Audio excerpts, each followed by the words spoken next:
السلام عليكم ورحمة الله وبركاته، مرحبا بكم معايا في فيديو جديد. في الفيديو ديال اليوم غادي نوجد معكم واحد الطورطة كتجي رائعة، المذاق ديالها كيجي رائع، ويعني بسيطة. راه كما كتشوفوا حتى الشكل ديالها راه بسيط، ماشي زعما شي حاجة كتبان اللي صعيبة او لا هكا تفرحوا بها وليداتكم. بالنسبة للناس اللي كيحتفلوا هكا براس العام يفرحوا وليداتهم او لا لاي مناسبة. انا غادي ندير براونيز، يعني غادي ندير كقاعده او لا يعني جوج طبقات غادي نديرهم من البراونيز. القاعده والفوق غادي نديرهم من البراونيز. غادي نحتاج فيه زوج ديال البيضات يكونوا بدرجه حراره المطبخ، جوج معالق كبار ديال الكاكاو، عندي الكاكاو المر بطبيعه الحال، عندي قبيصه ديال الملحه، راس معلقه ديال الخميره ديال الحلوه، وراس معلقه ديال بيكربونات الصوديوم الغذائيه، ماشي الاخرين هذوك اللي كيكونوا في الباكيه الخضراء. انا راني نسيت ما وريت لكمش الباكيه كتكون زرقاء، كتباع عند العطار، ماشي اللي كتباع في الفرماسيان، اللي كتباع عند بائع كيبيع المواد الغذائيه. صافي عندي 70 غرام ديال الزبده و180 غرام ديال الشكلاط، درتهم يذوبوا، وعندي نص كاس ما كاملش ديال الحليب، غير باش يجيني البراونيز شويه عالي. براونيز عادي يعني اللي غادي يتكال غير هكاك بوحدو، ما ديروش فيه الخميره ديال الحلوه، ما كدارش فيه الخميره ديال الحلوه، ما كيدارش فيه الحليب. دابا حيت انا غادي نستعملو كجينواز، داكشي باش زدت فيه الخميره والحليب. صافي، وعندي كاس ديال الدقيق اللي احتاجيت انا.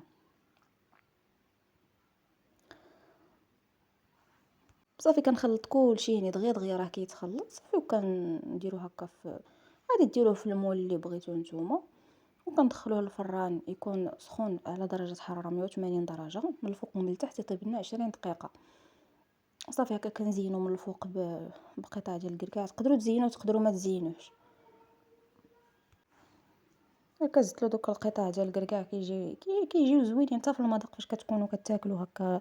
لا طاغط كيجيو ديك العضه في الكركاع كتجي زوينه.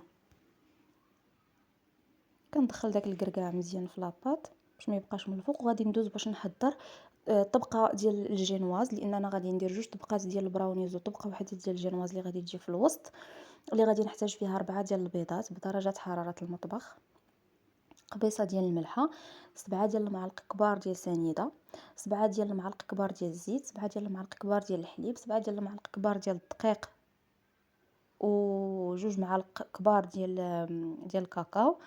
الا بغيتو يعني الجينواز تكون بالشوكولا، بغيتوها بيضه صافي خليوها غير بيضه، وصاشي ديال السكر بلا غوم ديال الفاني، وزوج ديال لي ساشي ديال خميره ديال الحلويات من فئه 7 غرام، يعني 14 غرام في المجموع. صافي كنخلط البيض مزيان بالباطور حتى نحس به يعني تخلط مزيان، هو وديك سنيده والمليحه والفاني. وغادي نزيد 7 ديال المعالق كبار كما قلت لكم ديال الزيت، وغنخلط مزيان. وهنا غادي نحبس الباطور. المكونات الاخرين غادي نستعمل غير هكا كي نخدم هي بيدي وصافي، غير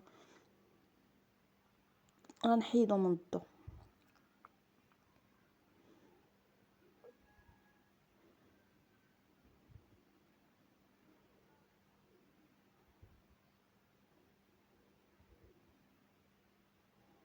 7 ديال المعالق كبار ديال الدقيق. المهم انا راني درت غير 5، لان عندي جوج معالق كبار ديال الكاكاو، يعني درت المجموع هو 7.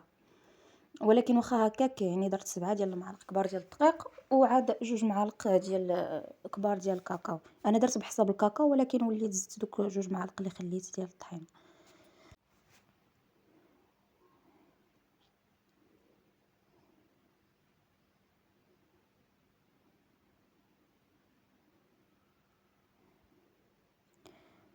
صافي الفران راه عندي سخون، يعني اللي طيبت فيه البراونيز ها هو كما كتشوفوا كيجي منفوخ.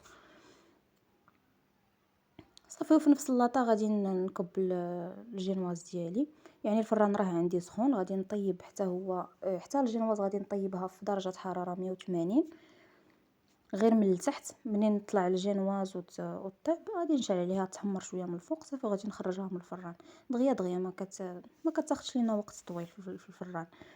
وهنا دزت باش نحضر الكريمه ديال الكابوتشينو. اللي درت فيها 2 معالق كبار ديال السكر سنيده، 2 معالق كبار ديال قهوه سريعه الذوبان ولا نيسكافي، 4 المعالق كبار ديال الماء، الماء بارد يعني عادي من الروبيني. صافي وطلعتها دغيا دغيا ساهله، دغيا دغيا كتوجد حتى تولي لنا هكا الكريمه بيضه. وهنا غادي نخدم انا بالكريم ديال هولالا،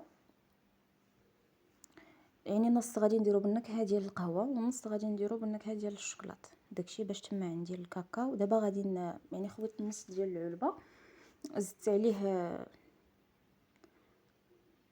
كريمه ديال كابوتشينو، وغادي نطلع الكريمه. واحد المذاق كيجي فيها خطير، كيجي فيها المذاق رائع هكا ديال القهوه، واحد المذاق. واصلا القهوه كما كنعرفوا راه كتمشى مع الشكلاط بزاف. المذاق يعني المذاق القهوه والشكلاط راه كيجي مذاق بلا ما نقول لكم عليه. الكريمه ضروري تكون بارده، يعني تكون قبل ما نخدموا بها واحد نص ساعه بحال هكاك، نديروها في الكونجيلاتور، ولكن تكون ديجا كانت في الثلاجه، وكنردوها نديروها في الكونجيلاتور قبل ما نخدموا بها بواحد نص ساعه، وصافي كنطلعوها باش تطلع لنا بسهوله.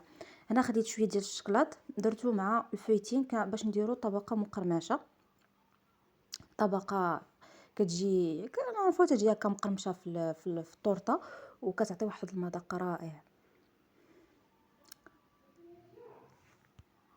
من بعد ما قطعت البراونيز على جوج، يعني قسمته في النص، غادي نزيد هذيك الطبقه ديال المقرمشه من الفوق، فوق البراونيز زعما. صافي وغادي نكب الكريمه ونبقى غادا هكا.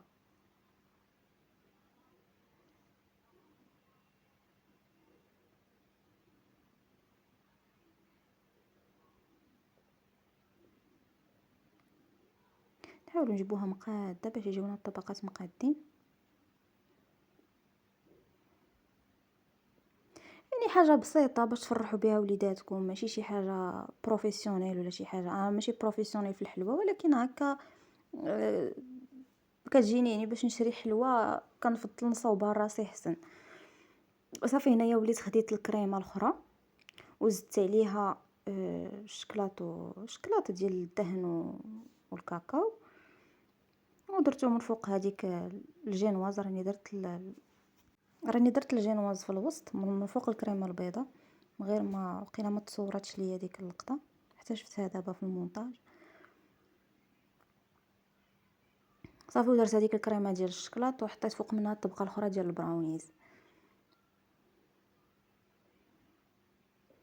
وزينتها بالكريمه اللي شاطت ليا ديال القهوه، ودرت غاناج اللي واحد الكاس ديال هذيك الكريمه نيتي ديال هولالا، زدت عليها واحد 80 غرام ديال الشكلاط الكحل. صافي ذوبتهم وكبيتهم من الفوق. انا ما كانش عندي الوقت، ما خليتهاش تبرد نهائيا. صافي واحد 20 دقيقه بحال هكا خليتها في الثلاجه وديموليتها. من الاحسن تبرد باش كيجيو دوك الطبقات مقادين ويجي فيها المنظر زوين. صافي هنايا خديت كريمه اللي زدت عليها الكريمه ديال يعني ديال الدهن، الشوكولاته ديال الدهن، وزدت الكاكاو حتى جاتني بداك اللون هكاك كحل. صافي وكنزينها. غادي تزينوها بالطريقه اللي بغيتو. انا راه ما كملتش معكم التزيين، وريتكم غير هاد اللقطه هادي وصافي. صافي الطريقه غادي تزينوها باش ما بغيتو. تقدروا ما ديروش داك الكلاص داك الكناج من الفوق، تخليوها غير بالكريمه بوحدها وديروا هكا واحد الرشه ديال الكاكاو. وهكذا كيجي الشكل النهائي ديال الطورطه ديالنا. يعني كيجي الشكل ديالها زوين وحاجه بسيطه، مره تفرحوا بها وليداتكم. يعني هادشي ما كيدارش دائما، فعلاش لا هكا ما نوجدوش لوليداتنا ونعطيوهم ياكلوا حاجه اللي حنا عارفين اشنو فيها. وهنا غادي يكون سالا الفيديو ديالنا. وبحال دائما الا وصلتوا للاخر ديال الفيديو خليو لي لي كومونتير ديالكم، والا عجبكم الفيديو خليو لي لي جيم ديالكم، وبصحه والراحه.